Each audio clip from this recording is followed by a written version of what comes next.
Você conhece a planilha automática para gestão de clientes IPTV? Acesse lojaxplay.com.br e saiba mais. Aí, qual foi porque isso é meio bizarro, né? É muito difícil imaginar o monarca depondo na polícia. O cara só fala os negócios na casa dele de boa. Sim. Mas como é que isso chega em ti, essa intimação pra depor? Então, como tudo no Brasil, a gente tá vendo um show de horrores, né? Então, primeiro eu desculpo pela mídia as coisas. A mídia é quem sabe, é o primeiro ligação com a justiça. Não é justiça você e depois mídia. Uhum. É justiça, mídia e depois você. Então, a mídia descobre que o Alexandre de Moraes tomou uma decisão sobre a minha pessoa, ela publica na internet e assim eu descubro. E tem sido assim.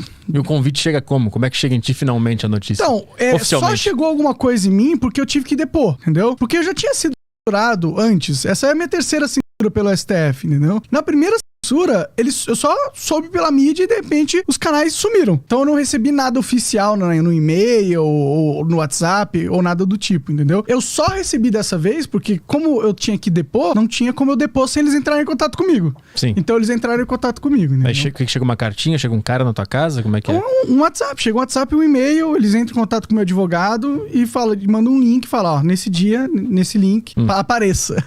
E aí vem a acusação também, porque eu sei que isso é uma das coisas bem sombrias, né? Que você nunca sabe qual é a acusação. Um negócio meio Kafka. Sim, eu até pouco tempo atrás eu não tinha sequer acesso aos autos, aos inquéritos. Eu não sabia qual que era o processo que estava rolando, o que eu estava sendo acusado, quais eram as informações que constavam sobre mim na acusação e tudo mais. Então, eu consegui isso recentemente, mas foi porque escalou, entendeu? Porque o Xandão resolveu dar o pitch dele lá e fazer com que eu fosse depor. Então, aí eu tive acesso, por causa dessa escalada, entendeu? Tenho acesso aos autos, aos inquéritos, e o que eu sou acusado é de subversão, tá ligado? Como se eu estivesse tentando dar um golpe no país. É isso que eu tô sendo acusado, como se eu tivesse um movimento pra dar um golpe, sei lá, de algum jeito. Mas ele indica como que ele consegue comprovar que você tá dando golpe, porque é um termo muito aberto, né? Sim. Subversão. Exato, por isso mesmo que eles usam.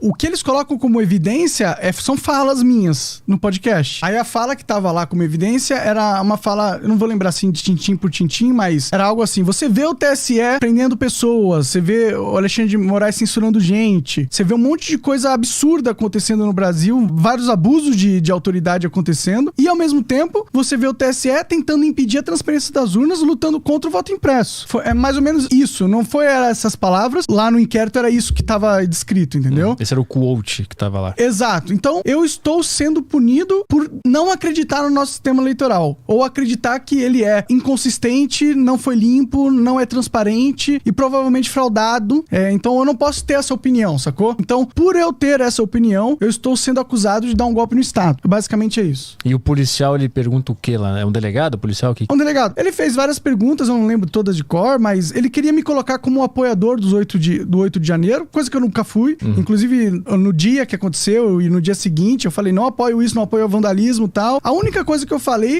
que poderia, talvez, ser interpretado de alguma forma, oh meu Deus, foi que eu sentia empatia pelos manifestantes, não os que estavam quebrando, mas os que estavam no quartel e tudo mais. Eu senti empatia pelo sentimento de revolta deles, porque tem muitos motivos pra se estar revoltado com o país, entendeu? Então, eu acredito que aquelas pessoas que foram manifestar pacificamente nos quartéis, elas tinham motivos pra estarem revoltadas, entendeu? Então, eu empatizo com esse sentimento. Eu entendo o sentimento de revolta dele. Foi só isso que eu disse. E aí, foi por isso que eu fui banido da primeira vez.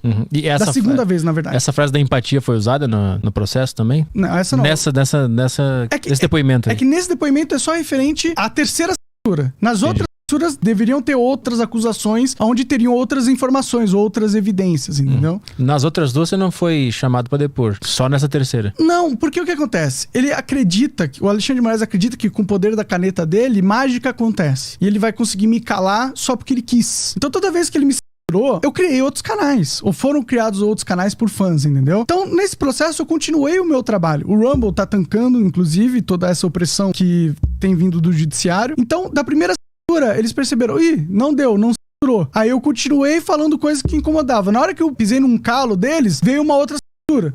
Falou, não, agora vai, agora eu consigo destruir ele. E aí não conseguiu. Aí no terceiro calo que eu pisei, veio de novo uma tentativa de censura. Só que no dia seguinte que eles censuraram, eu falei, não vou ser não vou parar, vou continuar falando, meu programa vai continuar. E aí ele, de ofício, mandou essa atualização na ordem que era pra eu ser depor. Porque de início ele não queria que eu fosse depor. Pra dar um susto, né? Era pra me intimidar. É isso que ele tá querendo, me intimidar. Então, como eu não me intimidei com a censura, eu dobrei a aposta, ele dobrou a aposta e me mandou ser intimado, na esperança de que quando eu fosse depor, eu fosse mudar o que eu penso. Só que quando eu fui depor, eu não mudei o que eu penso. Eu falei, eu não tenho certeza que teve fraudes, porque eu não tenho provas, eu não tenho evidências concretas pra falar absoluta certeza, teve fraude. Não tenho essa certeza. Mas, como cidadão, vendo todo o contexto no qual as eleições ocorreram, onde teve inúmeros abusos de autoridade e inúmeras vezes onde nossas instituições rasgaram o texto da Constituição numa interpretação mirabolante para caçar os seus inimigos políticos, vendo esse contexto, eu acredito que muito provavelmente as urnas foram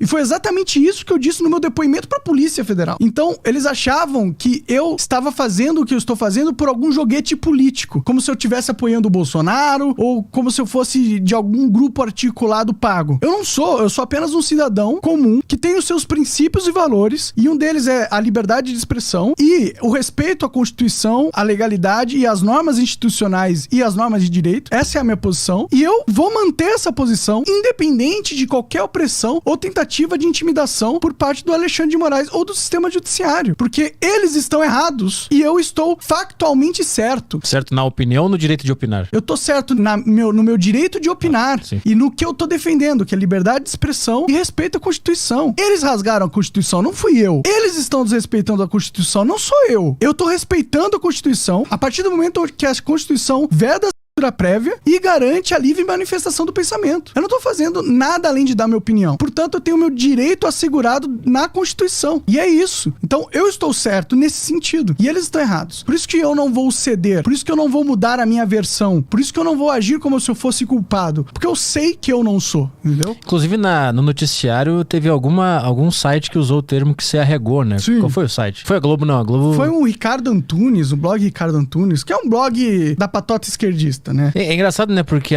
eles acham que você é um golpista e que você é antidemocrático, blá blá. Aí você vai na polícia e você só confirma tudo que você achava, que não encaixa com a narrativa deles de que você é um golpista. Você confirmou que você não é. Você manteve as opiniões que você teve no seu podcast. Sim. E o cara não consegue entender que se você confirmou o que você falou, porque na imagem deles você é outra coisa. A questão não é nem o que eles conseguem ou não perceber. A questão é que, hoje em dia, a briga é pela narrativa. E não é uma briga espontânea pela narrativa. Ou seja, eu falo a verdade e a narrativa que sair da verdade será. Entendeu? Eu sei que a narrativa existe e que a verdade não é necessariamente a narrativa. Portanto, eu quero criar uma narrativa que avance os meus objetivos políticos. Se eu precisar esconder a verdade pra isso, eu vou esconder a verdade. Então eles sabem que eu não arreguei. Eles sabem disso. Como que eu posso ter arregado e mantido as minhas opiniões? Não faz sentido essa lógica. Só que como eu não arreguei e eles não têm uma narrativa melhor pra passar, a não ser essa, eles passam essa. Porque eles querem desvirtuar a minha posição. Desvirtuar o que eu tô defendendo. E se eu arregar no que eu tô defendendo, quer dizer que eu não sou um bom defensor daquilo. Quer dizer que eu não tava realmente defendendo. Quer dizer que eu tava só mentindo pra minha audiência, pra fazer um teatrinho político. Mas na hora do vamos ver, na hora que a polícia chega na minha casa, entre aspas,